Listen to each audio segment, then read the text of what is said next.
Evening everyone. मैं उम्मीद करता हूँ कि आप यूपीएलटी ग्रेड कॉमर्स की परीक्षा की काफ़ी अच्छे से तैयारी कर रहे होंगे। और मैं जो लास्ट वीडियो अपलोड किया था जिसमें हमने यूपीएलटी ग्रेड कॉमर्स में जो 2018 में क्वेश्चंस आए थे उसके बारे में हमने डिस्कस किया था। फर्स्ट टू 30 क्वेश्चंस हमने डिस्कस किया था जो यूपीएलटी ग्रेड एग्ज़ाम में आए थे, राइट। सो आज हम क्वेश्चन 31 से क्वेश्चन नंबर 75 तक देखेंगे। मतलब इस पर्टिकुलर वीडियो में मैं 45 क्वेश्चंस मैं लेके आने वाला हूँ, जिसमें हर एक क्वेश्चंस को जिधर मुझे लगेगा कि इसको पर्टिकुलर क्वेश्चन को डिटेल में डिस्कस करना है तो ज़रूर हम डिटेल में डिस्कस करेंगे। एंड जो भी ये क्वेश्चंस हैं, जो 120 क्वेश्चंस हैं एलटी ग्रेड के, ये कंप्लीट होने के बाद मैं हर एक पर्टिकुलर टॉपिक के बारे में इंडिविजुअल मैं वीडियोस बना के लेके आऊँगा जो काफ़ी आपके लिए हेल्पफुल रहेगा। और मैं गारंटी दे रहा हूँ स्टूडेंट्स या फ्रेंड्स, जो भी इस वीडियो को देख रहा है उसके लिए काफ़ी हेल्पफुल होने वाला है जो इंडिविजुअल टॉपिक को मेरा देखेगा, राइट। सो जो भी मैं इंडिविजुअल टॉपिक कवर करूँगा उसमें हर डिफरेंट टाइप्स के क्वेश्चन, जो भी एलटी ग्रेड में क्वेश्चंस जो है एक्सपेक्टेड, जो आज तक जो पूछे गए हैं या पूछे जा सकते हैं, उस सब के बारे में हर एक चीज़ को माइन्यूट चीज़ों को हम डिटेल में डिस्कस करेंगे। ओके, चलो फिर हम आज का फर्स्ट क्वेश्चन देखते हैं। मैंने जो प्रीवियस क्वेश्चंस 1 to 30 क्वेश्चंस बताए थे वो होप आशा करता हूँ कि आप लोग काफ़ी अच्छे तरीके से उसको तैयारी कर रहे होंगे। उस टाइप के क्वेश्चंस को आप प्रिपेयर कर सकते हैं अपने एग्जाम के लिए स्टूडेंट्स। ओके, सो देखते हैं आज का question. First, partner by estoppel. Partner by estoppel is a, इसका मतलब क्या होता है? इसमें से चारों में से कौन सा पार्टनर है? सो पार्टनर विथ लिमिटेड पावर या नॉमिनल पावर या स्लीपिंग पावर या पार्टनर अंडर स्पेशल सिचुएशन। सो यहाँ पे लिखा है nominal partner, sleeping partner, right, and last one is partner under special situation. So basically है क्या चीज़, राइट। सो जो टाइप्स ऑफ पार्टनर अगर आपने देखा रहेगा, राइट, 11th में है बिजनेस स्टडीज़ में, राइट, टाइप्स ऑफ पार्टनर के ये सब टाइप्स हैं। ओके, टाइप्स ऑफ पार्टनर के ये टाइप, राइट। सो इसमें कितने टाइप्स के पार्टनर्स होते हैं? जैसे कि एक होता है active partner, sleeping partner, nominal partner, partner by estoppel जो यहाँ पे दिया है, देन सीक्रेट पार्टनर होते हैं, राइट। एक और क्वेश्चन इसमें आ सकता है फ्रेंड्स कि जो पार्टनर बाय स्टॉपल है उसका ऑल्टरनेट नेम क्या है, इसका दूसरा नाम क्या है? तो उसका दूसरा नाम है फ्रेंड्स, याद रखो, partner by holding out. Okay, partner by holding out, ये बहुत इंपॉर्टेंट कंसेप्ट है। Okay, partner by holding out. Okay, so partner by estoppel का दूसरा नाम क्या है? Partner by holding out. Okay, so इसमें बेसिकली क्या है कि पार्टनर एक्चुअल पार्टनर नहीं होता, वो रिप्रेजेंट करता है किसी थर्ड पार्टी को। ओके, सो इसमें आंसर क्या आएगा? पार्टनर अंडर स्पेशल सिचुएशन, मतलब कोई एक पर्टिकुलर सिचुएशन में ही उसको पार्टनर रखा गया है, राइट। सो ना ही वो नॉमिनल पार्टनर होता है, ना स्लीपिंग पार्टनर होता है, ना लिमिटेड पावर होता है, राइट। सो ये सब हैं different types of partners, right. So partner by estoppel का मैं बताया, उसका ऑल्टरनेट नेम क्या है? इसको holding, partner by holding out भी बोलते हैं। सपोज अगर क्वेश्चन पूछा होता कि टाइप्स ऑफ पार्टनरशिप, राइट, तो पार्टनरशिप कितनी होती है? जनरल पार्टनरशिप होती है, लिमिटेड पार्टनरशिप होती है, देन लिमिटेड लायबिलिटी पार्टनरशिप होती है। ओके फ्रेंड्स, ये याद रखिएगा। सो करेक्ट आंसर इज डी। इसमें क्वेश्चन पूछा है टाइप्स ऑफ पार्टनर्स का बेसिकली क्वेश्चन। ओके, चलो नेक्स्ट क्वेश्चन देखते हैं हम। A partnership form is illegal when, एक पार्टनरशिप फॉर्म को इलीगल कभी बोल सकते हैं जब any of the partner is form from enemy country, कोई पार्टनर अगर कोई एनिमी कंट्री का हो, या एस्टेब्लिश फॉर अनलिमिटेड पीरियड, या there are 7 partner registered under the partnership act. अगर आप पार्टनरशिप के फीचर्स या इसकी पॉइंट्स देखेंगे तो इसमें जो बी, सी एंड डी सारे पॉइंट्स इसमें अप्लीकेबल है एक्सेप्ट ए, कोई भी पार्टनर एनिमी कंट्री से नहीं बन सकता। Okay, so correct answer is a. Next question देखते हैं हम, क्वेश्चन नंबर 3। सो यहाँ पे लिखा है विच of the following is not, याद रखना फ्रेंड्स, हम लोग इसको बहुत टाइम इग्नोर कर देते हैं, राइट। हमको लगता है इंक्लूडेड है, but answer is not included. Mostly 90% question वो हमेशा आता है नेगेटिव वाले आते हैं, नेगेटिव मीन्स नॉट वाले आते हैं, विच इज नॉट इंक्लूडेड और which is not the part of the so and so thing, right. So लिखा which of the following is not included in the memorandum of association. ना memorandum of association में क्या होता है? Basically इसमें देखेंगे कि कुछ मेमोरेंडम ऑफ एसोसिएशन है और आर्टिकल ऑफ एसोसिएशन, राइट। तो मेमोरेंडम में क्या होता है? ऑब्जेक्टिव्स ऑफ जो ऑर्गेनाइजेशन था उसके बारे में डिस्कस होता है, और एक होता है आर्टिकल ऑफ एसोसिएशन, इसमें क्या होता है? इंटरनल ऑब्जेक्टिव, सॉरी, जो मेमोरेंडम ऑफ एसोसिएशन है उसमें हम लोग देखेंगे नेम क्लॉज, रजिस्टर क्लॉज, वो सारी चीज़ें आते हैं, राइट। एंड जो आर्टिकल ऑफ एसोसिएशन होता है उसमें हम देखते हैं internal rules and regulations, right. Memorandum में क्या देखेंगे, internal objectives, right. Now so इसमें क्या पूछा है, विच of the following not included in memorandum of association. तो मेमोरेंडम ऑफ एसोसिएशन में क्या इंक्लूडेड नहीं है, पहले हमको ये पता होना चाहिए कि इंक्लूडेड क्या चीज़ होती है, तब तो पता चलेगा कि इसमें क्या चीज़ इंक्लूडेड नहीं है, राइट। सो इसमें एक होता है नेम क्लॉज इंक्लूडेड होता है, राइट। देन ऑब्जेक्ट क्लॉज होता है, देन लायबिलिटी क्लॉज होता है, then office clause, sorry liability clause हो गया, देन कैपिटल क्लॉज होता है, right.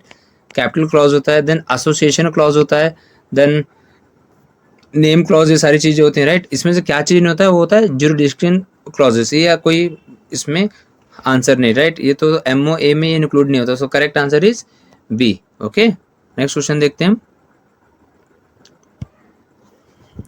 Question number 4, 1 second. So which of the following feature is not present with the partnership form of organisation.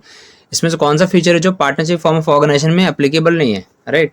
सो लिखा perpetual succession, unlimited liability, creation by an agreement, voluntary registration. Okay, so इसमें जो first point अगर आप देखेंगे वो लिखा perpetual succession, ये क्या होता है, कंपनी के फीचर्स हैं, ओके। जो अनलिमिटेड लायबिलिटीज है, क्रिएशन बना है, एग्रीमेंट है, वॉलंटरी रजिस्ट्रेशन, ये सब के सब क्या है, फीचर ऑफ पार्टनरशिप है, राइट। तो उसमें क्वेश्चन पूछा विच is not, right. So correct answer is a. Okay, so perpetual succession. Okay, next question देखते हैं। Inspiring is an integral element of, इसमें से इंस्पायरिंग किसके एक इंटीग्रल या इंपॉर्टेंट एलिमेंट है। सो स्टाफिंग लिखा है, ऑर्गेनाइजिंग लिखा है, डायरेक्टिंग लिखा है, कंट्रोलिंग लिखा है। तो बेसिकली एलिमेंट जो है डायरेक्टिंग में एलिमेंट दिए, 4 एलिमेंट्स होते हैं डायरेक्टिंग के, supervision, motivation, leadership and communication, right. So जो डायरेक्टिंग है उसमें जो मोटिवेशन आएगा या लीडरशिप आएगा, राइट। सो उसमें आएगा inspiring is a integral part या elements, right. So correct answer is C. Okay, next question देखते हैं। Question number 6, strongest letter of credit is. इसमें से लेटर ऑफ क्रेडिट बेसिकली किधर यूज होता है, मैंने प्रीवियस वीडियो में मैं बताया था कि जो ये LC होता है, लेटर ऑफ क्रेडिट, वो हम लोग इंटरनेशनल ट्रेड में यूज़ करते हैं, राइट।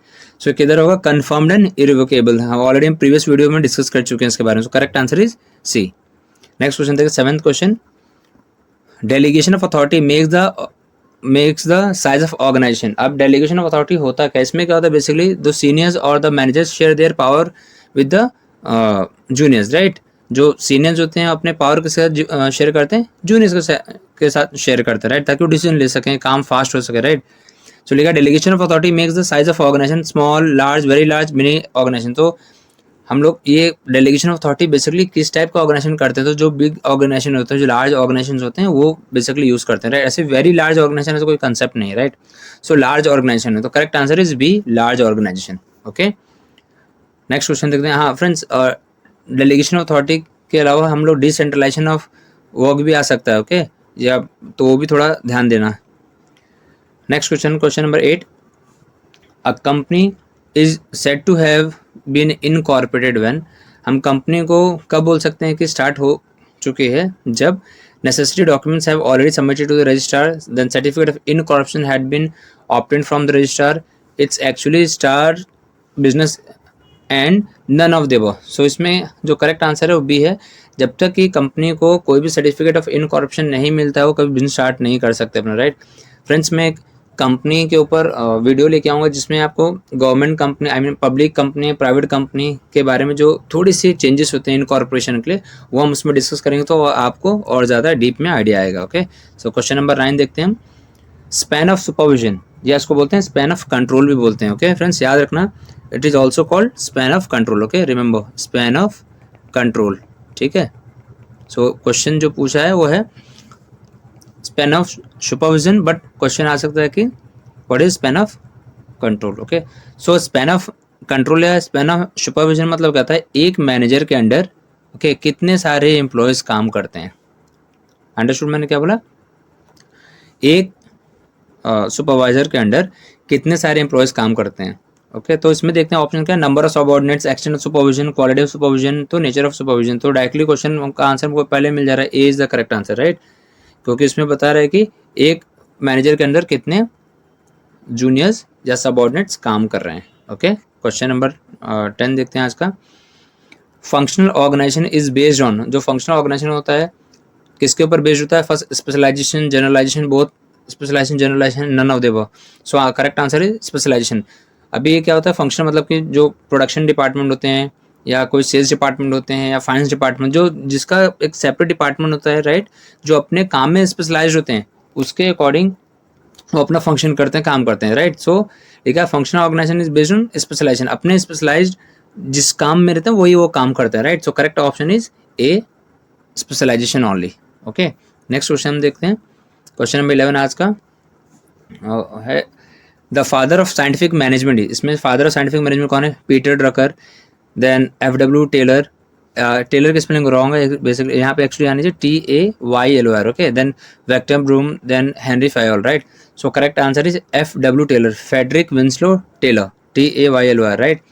ये एक है फादर ऑफ साइंटिफिक मैनेजमेंट है, जिन्होंने फाइव जो प्रिंसिपल्स थे, right, science not rule of thumb, incorporation, sorry, harmony not Discord, ऐसे करके प्रिंसिपल्स हैं। वो हम जब इनका एक सेपरेट टॉपिक लेंगे तो उसमें पूरा डिटेल में डिस्कस करेंगे। देन जो हेनरी फायोल है वो मॉडर्न प्रिंसिपल्स के फादर जाने जाते हैं। ओके, तो इन्होंने कुछ 14 प्रिंसिपल का इन्होंने इन्वेंट किया था, राइट। तो जब हम डिस्कस करेंगे डिटेल में तो हम उसको देखेंगे, right. Question number 11। Question number 12 की तरफ चलते हैं। क्वेश्चन है in a sole proprietorship the proprietor's liabilities. एक सिंगल ओनरशिप होगा, जो एक सिंगल बिजनेसमैन अगर बिजनेस करता है तो उसकी लायबिलिटी कैसे होती है? Nil, unlimited, limited to his share या लिमिटेड टू हिज गारंटी। तो अगर आप इसके फीचर्स देखेंगे सोल प्रोप्राइटरशिप के तो आपको आंसर पता चल जाएगा वैसे ही कि अनलिमिटेड होती है, राइट। अनलिमिटेड मतलब कि वो लोन ले सकता है, बट अगर रिपे नहीं कर पाता है तो उसकी पर्सनल प्रॉपर्टी को उसको रिपे करने के लिए अटैच किया जाता है, right. So that is called unlimited liability. Question number 13 देखते हैं। The structure of an organization in which there is a separation of ownership and management is called।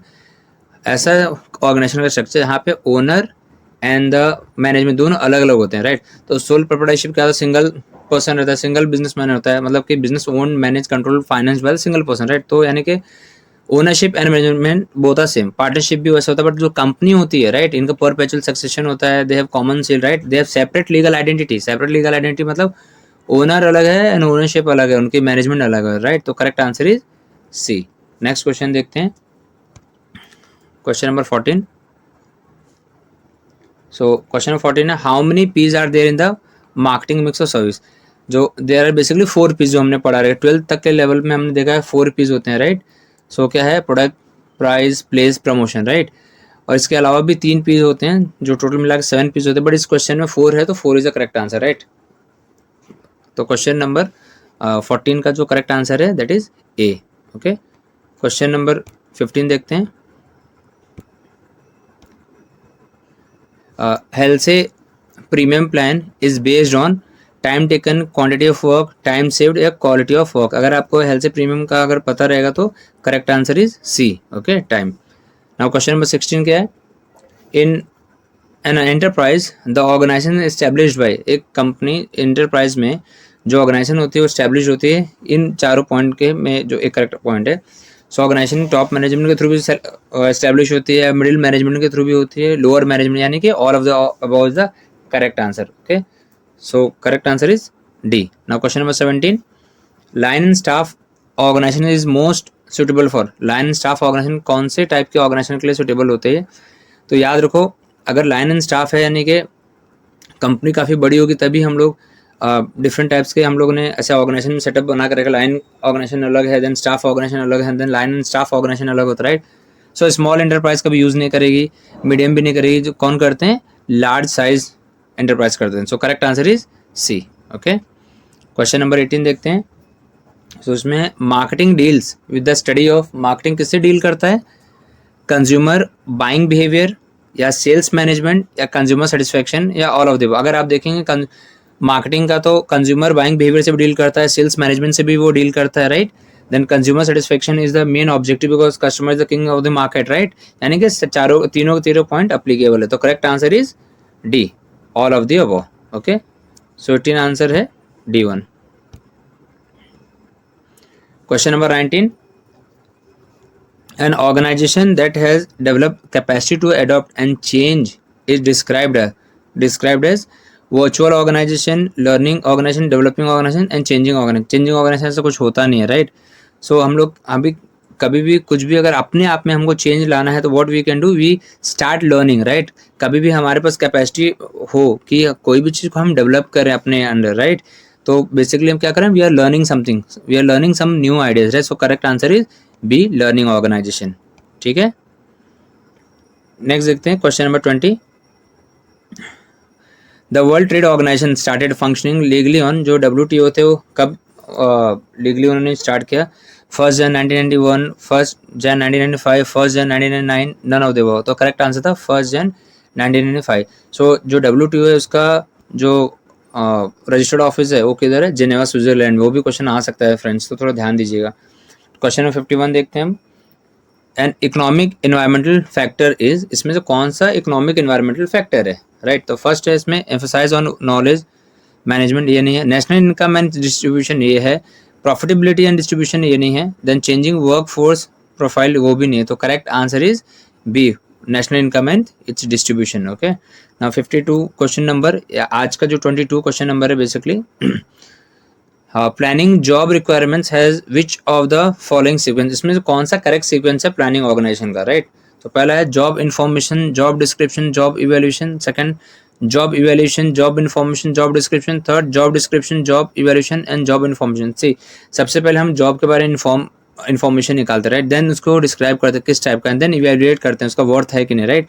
So correct answer is a, job information, job description and job evaluation, right. Correct answer is a. Now question number 53 देखते हैं। As per Section 2, subsection 68 of Companies Act 2013, a private company should have a minimum paid up share capital of rupees कितना होना चाहिए? 2 lakhs, 5 lakhs, 10 lakhs या 1 lakh। So correct answer is 1 lakh. Okay, answer is D. Question number 24 देखते हैं हम लोग। Match list 1 with list 2 and select the correct answer by using the codes given below. So list 1 में planning लिखा है, then staffing, directing, controlling. List 2 side में क्या दिया है?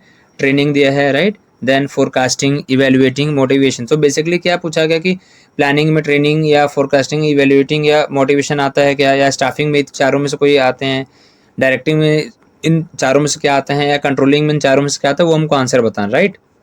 सो 1 बाय 1 हम देखते हैं।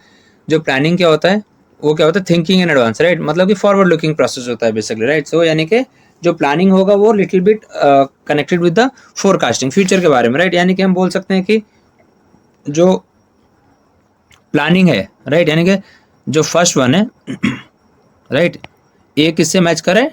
2 से मैच कर रहा है। ओके, देन बी का देखते हैं। स्टाफिंग क्या होता है? स्टाफिंग क्या करता है कि बेसिकली एम्प्लॉयज़ को हायर करते हैं, देन उनको ट्रेन करते हैं, डेवलप करते हैं, राइट। सो क्या आएगा इसमें? ट्रेनिंग। देन डायरेक्टिंग क्या होता है? अभी प्रीवियस क्वेश्चंस में हमने देखा कि जो डायरेक्टिंग है, डायरेक्टिंग के हमने कुछ एलिमेंट्स हमने डिस्कस किए थे, राइट। मैं जो नॉट डिस्कस नहीं किए थे, बेसिकली मैंने बताया था कि there are 4 elements in the directing. क्या था? सुपरविजन है, देन कम्युनिकेशन है, मोटिवेशन है एंड लीडरशिप है, राइट। यानी यहाँ इसमें मोटिवेशन दिया है, तो सी का क्या होगा? 4। अब डी बचा हुआ है जो, राइट, क्या बचा हुआ है? 3। कंट्रोलिंग मतलब क्या होता है? जो भी काम हो रहा है उसको चेक करना and measure the actual work with the standard, right. जो प्लान हमने किया है वर्क का और अभी जो एक्चुअल काम कर रहा है, उन दोनों को हम लोग चेक करते हैं कि where is the deviation, right. So what they do, they are doing the evaluation, right. So answer क्या है? 2143। तो 2143 का पहला ही आंसर इज करेक्ट आंसर, राइट। 2143। समझे फ्रेंड्स? चलो नेक्स्ट क्वेश्चन देखते हैं। अच्छा 25 नंबर आज का। सो लिखा है इसमें the element not necessary in each objective under management by object MBO approach is, इसमें कौन सा necessary नहीं है? cost element, human resource, relation element, time element, measurable element। so correct answer is A, cost element। Friends मेरे previous videos में अगर आप जाके चेक करेंगे तो आपको मेरे चैनल्स में जाकर चेक कीजिए, आपको बहुत सारी वीडियोस मिल जाएंगे जिसमें मैंने MBO के बारे में डिस्कस किया है। ओके, क्वेश्चन नंबर 26 देखते हैं। The highest form of democratic organization. Democratic organization मतलब क्या होता है? वहाँ के एम्प्लॉयज़ को डिसीजन लेने की परमिशन होती है, या कभी भी सीनियर्स या जो सुपरवाइजर्स हैं या सुपीरियर हैं, कभी वो डिसीजन ले रहे हैं तो they always involve their juniors to take part in decision making process. So that is called democratic type of organisation, right. So कौन सा इसमें है highest form? So line organisation है, देन फंक्शनल ऑर्गेनाइजेशन है, कमिटी ऑर्गेनाइजेशन, स्टाफ ऑर्गेनाइजेशन है। So इसमें जो होता है करेक्ट आंसर इज सी है, कमिटी ऑर्गेनाइजेशन, बिकॉज यहाँ पे काफ़ी मतलब पैनल ऑफ पीपल बैठते हैं और डिस्कस करते हैं, राइट, इसमें कोई भी प्रॉब्लम्स को। So committee organisation is the correct answer, so answer is C, 56 का C. Now again which of the following pairs is correctly matched. याद रखो इसमें क्वेश्चन आ सकते हैं कि अभी हम लोग ने देखिए ये 2018 का पेपर है जिसमें ऑलरेडी हमने एक बार देखा कि FW टेलर को बोला गया कि father of scientific principal, right. तो फ्रेंड्स अगर आपको थोड़ा भी हिंट हो तो आपको इजिली उस पर्टिकुलर पेपर में, उस ईयर के पेपर में 2-3 क्वेश्चंस के आंसर आपको क्वेश्चंस में मिल जाएंगे। अगर इधर उधर क्वेश्चन देखेंगे तो मिल जाएंगे। तो उसमें क्वेश्चन पूछा था कि who is the principal father of scientific principle है, तो वहाँ पे FW टेलर भी ये ऑप्शन दिया था, राइट। सो यहाँ पे भी दिया है FW टेलर। सो इसमें पूछा है विच of the following pair is correctly match, तो FW टेलर है वो फादर ऑफ साइंटिफिक प्रिंसिपल है, यानी कि जो FW टेलर का लिखा है ह्यूमन रिसोर्स अप्रोच वो तो रॉन्ग हो गया हमारा, राइट। नेक्स्ट देखते हैं हेनरी फेल। हेनरी फेल क्या लिखा है, यूनिवर्सिटी ऑफ मैनेजमेंट है, एल्टन में साइकोलॉजिकल है, देन मार्क, अभी देखो जब साइंटिफिक मैनेजमेंट हमने रॉन्ग कर दिया बिकॉज FW टेलर का प्रिंसिपल है, यानी कि फर्स्ट और लास्ट वन मतलब A एंड D तो रॉन्ग हो गया, बचा क्या B और C बचा, राइट। सो हेनरी फेल है, यूनिवर्सिटी ऑफ मैनेजमेंट है करेक्ट बिकॉज इन्होंने 14 प्रिंसिपल्स लिखे थे, right. So correct answer is university of management, so correct answer is B, okay, Henri Fayol. Now 28 का क्वेश्चन देखते हैं आज का। Marketing functions describe by Tousley, Clark and Clark are 8। तो इसमें फंक्शन उन्होंने कितने बोला है, इनके अकॉर्डिंग कितने उसमें फंक्शन थे, so there 8 function, correct answer is C.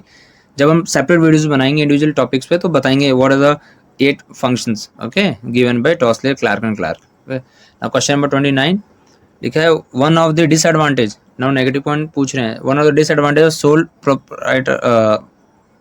Soul proprietor या sorry sole preparation organisation is, basically यहाँ पे ये होना चाहिए सोल प्रोप्राइटरशिप है, बट यहाँ पे गलती से टाइप हुआ है सोल प्रिपरेशन लिखा है, ये एक्चुअली है sole proprietorship type of organisation.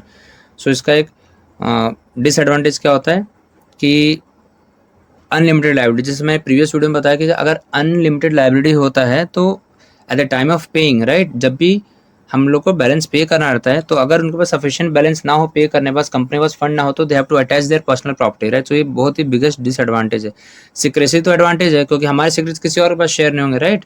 So correct answer is a. Now question number 30 देखते हैं। The branch of economics which focuses on what should is, मतलब कैसा होना चाहिए basically, right. So micro organism, micro economics, sorry micro economics इसके बारे में बात करता है, या माइक्रो इकोनॉमिक्स बात करता है, नॉर्मेटिव इकोनॉमिक्स या positive economics. So correct answer is normative economics, so correct answer is C. Next question देखते हैं, question number 31। Find out from the following table by which law the firm is working. So यहाँ पे दो दिया है, unit of inputs है जो 1 2 3 4 5 दिया है, देन टोटल प्रोडक्शन है 10 20 50 85 एंड 135, राइट। सो अगर आप देखेंगे कि 1 यूनिट पे अगर हम 1 यूनिट लेके आ रहे हैं, 1 रॉ मटेरियल्स लेके आ रहे हैं तो प्रोडक्शन 10 हो रहा है। अगर 1 से 2 कर रहे हैं, एक एडिशनल यूनिट लेके आ रहे हैं तो प्रोडक्शन कितना बढ़ रहा है 25, यानी कि कितना एडिशनल बढ़ा 15 बढ़ गया, राइट। देन 2 से 3 एक और यूनिट बढ़ा है तो हमने 25 से 50 मतलब बढ़ गया, राइट, और बढ़ गया, ठीक है। देन अगर हम लोग फिर 3 से 4 करते हैं तो 50 से 85 कितना डिफरेंस आ रहा है इसमें 35, राइट। देन 4 से 5 यानी कि जब क्वांटिटी 4 से हमने एक और इंक्रीज किया, एक और यूनिट हमने हायर किया, राइट, तो प्रोडक्शन कितना हुआ 85 से 135 हुआ।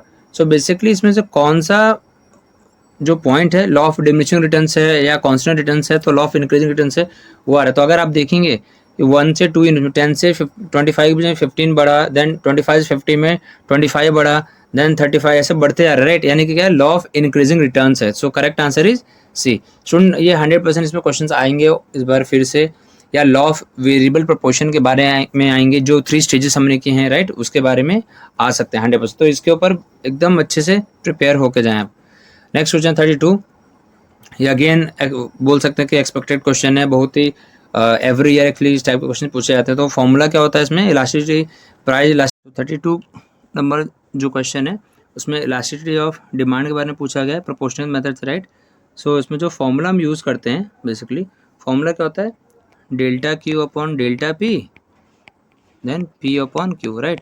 सो डेल्टा पी क्यू मतलब क्या था चेंज इन क्वांटिटी, राइट। तो जो प्रीवियस क्वांटिटी थी 20,000 अभी 25, तो कितना इंक्रीज हुआ net 5,000 right, 5,000। Then delta P मतलब चेंज इन प्राइस कितना हुआ, पहले 10 था अभी 8 हो गया तो कितना 2 कम हुआ राइट। देन पी मतलब original price, what is original price 10, सो 10 लिखेंगे। एंड क्यू मतलब original quantity, what is the original quantity 20,000 20,000 right, तो 20,000 लिखेंगे हम लोग। सो ये 4 zeros इधर 3 और 1 से कट जाएगा। देन ऊपर क्या होता है 5 और नीचे 4, इसको हम डिवाइड करेंगे तो how much we will get, हमको मिलेगा 1.25। What is the correct answer, हमारा जो करेक्ट आंसर है वो हो जाएगा 1.25, यानी कि करेक्ट आंसर इज ए। ठीक है, नेक्स्ट क्वेश्चन देखते हैं। क्वेश्चन नंबर 33 जो है which among the following, okay, which among the following is not an economic problem, इसमें कौन से इकोनॉमिक प्रॉब्लम नहीं है राइट। अनलिमिटेड वॉन्ट्स है, चॉइस बिटवीन वॉन्ट्स है, सोशल इनजस्टिस इकोनॉमिक प्रॉब्लम नहीं है राइट। लिमिटेड रिसोर्स ये सारे प्रॉब्लम है, तो correct answer is C. Then liberalization means, liberalization का मतलब क्या होता है, फर्स्ट वन इसमें दिया है कि reducing number of industries, then reducing competition, relaxing control mechanism या free determination of interest rate, तो करेक्ट आंसर है रिलैक्सिंग कंट्रोल मैकेनिज्म। ओके, इसमें गवर्नमेंट क्या करती है, प्राइवेट को तो लिबरल कर दी, फ्रीडम दे देती है right, so relax policy use करते, रिलैक्सेशन पॉलिसी यूज करते हैं right, so correct answer is C. हम एलपीजी के बारे में डिटेल में डिस्कस करेंगे तो आपको पता चलेगा बेसिकली लिबरलाइजेशन या प्राइवेटाइजेशन या ग्लोबलाइजेशन होता क्या है राइट। क्वेश्चन नंबर 35 देखते हैं। The inverse relation between variation the price the quantity demanded is not due to, इसमें से कौन सा चारों में से एक नहीं है जिसके कारण जो लॉ ऑफ फेवरेबल प्रोपोर्शन है वो नहीं टेक्स प्लेस होगा राइट, ना वो मतलब कि वो ऑकर नहीं होगा बेसिकली। चलेगा फ्यूचर एक्सपेक्टेशंस राइट, देन लिखा है इसमें income effect, then substitution effect, then law of diminishing marginal utility. Okay, so इसमें जो करेक्ट आंसर है वो आपका, सो करेक्ट ऑप्शन है हमारा फ्यूचर एक्सपेक्टेशंस। ओके, नेक्स्ट है long run cost curve are called, long run cost curve को हम और क्या बोलते हैं राइट, उसका ऑल्टरनेट नेम क्या है। सो इसमें लिखा है operating curve, fixed curve, variable curve या planning curve. Okay, so it is called planning curve.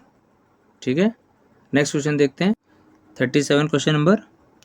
Which of the following is called Gossen's first law, इसमें से कौन सा है गॉसन्स फर्स्ट लॉ बोलते हैं, law of substitution, law of equi marginal utility, law of diminishing marginal utility या none of the above. So correct answer is C, law of diminishing marginal utility. Okay, next question देखते हैं question number 38 आज का। So which equation is correct in the case of monopoly, monopoly के case में क्या इनमें से correct है। तो याद रखो मोनोपोली मतलब ऐसा मार्केट सिचुएशन जहाँ पे एक सिंगल सेलर गुड्स को सेल करता है राइट, पूरा मार्केट डोमिनेट करता है। तो A R equals to M R है, A R less than M R है, A R more than M R है, A R M R and zero सब इक्वल राइट। सो सेकेंड जो option है A R is more than M R right, average revenue is more than marginal revenue, that is the correct answer under monopoly. जब हम different forms of market करेंगे तो हर एक type का जो curve होते हैं, जो उसमें डिमांड कर्व फॉर्म होंगे या रेवेन्यू कर्व फॉर्म होंगे, वो सब हम डिस्कस करेंगे डिटेल में। तो आपको इससे इसके अलावा भी बहुत सारी चीज़ें पता चलेंगी राइट। सो प्लीज़ इसके बाद वाले भी वीडियोस आप जरूर देखना। नेक्स्ट क्वेश्चन देखते हैं। डिमांड फॉर कंफर्ट्स इज, अभी कंफर्ट के लिए जो डिमांड होता है वो बेसिकली क्या इनमें से किस टाइप ऑफ इलास्टिसिटी में आता है, लेकिन हाईली इलास्टिक, इलास्टिक या इन इलास्टिक या none of the above. So correct answer is elastic, answer is B. Okay, next question है Malthusians theory of population is based on, जो मैल्थेशियन थियरी किसके ऊपर बेस्ड है, law of demand as apply to population ये नहीं है, law of diminishing returns as apply to agriculture, then law of marginal utility as apply to agriculture, then law of marginal returns as apply to population. So answer law of diminishing returns to returns as apply to agriculture. So correct answer is B. Next 41 question number. In perfect competition the demand curve of a firm is, perfect competition में जो demand curve होता है वो vertical होता है या horizontal, जैसे कि ये डिमांड कर्व है ये होता है वर्टिकल राइट, डिमांड कर्व है ये हॉरिजॉन्टल बोल के रखा है, या पॉजिटिवली स्लोप्ड या नेगेटिवली स्लोप्ड ऐसा है राइट, ये चारों कुछ ऑप्शन है। सो परफेक्ट जो कॉम्पिटिशन होता है फ्रेंड्स उसमें हमेशा जो डिमांड कर्व होता है ना, मैंने क्या बताया, ये बताया मैंने हॉरिजॉन्टल बताया, ये मैंने वर्टिकल बताया, ये मैंने पॉजिटिव बताया, ये मैंने नेगेटिव बताया right.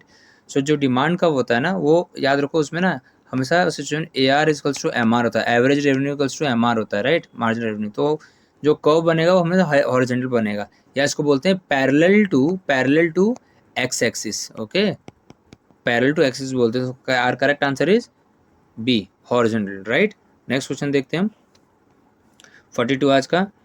Reasoning from the general to the particular in economics is called, मतलब रीजनिंग जो जनरल से सामान्य से एक पर्टिकुलर टॉपिक के बारे में डिस्कस करने को हम क्या बोलते हैं, डिडक्टिव, इंडक्टिव, एक्सपेरिमेंटल, या none of the above. So correct answer is deductive. Okay, ये आपके एजुकेशन के बुक में भी मिल जाएंगे टर्म से, बहुत ही ईजिली अवेलेबल होते हैं हर जगह। नेक्स्ट लिखा, इफ द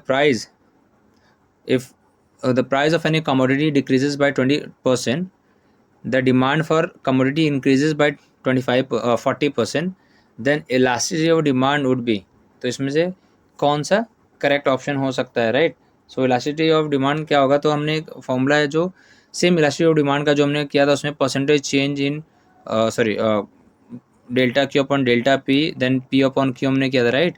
वो कभी करते हैं जब दो वैल्यूज दी होंगी तो हम लोग उसमें चेंजेस निकाल सकते हैं, बट इसमें दो वैल्यू नहीं दिया, तो जो फॉर्मूला है वो क्या होता है, percentage change in quantity demanded of the commodity upon percentage change in price, right, into 100 लिखते हैं सर, राइट।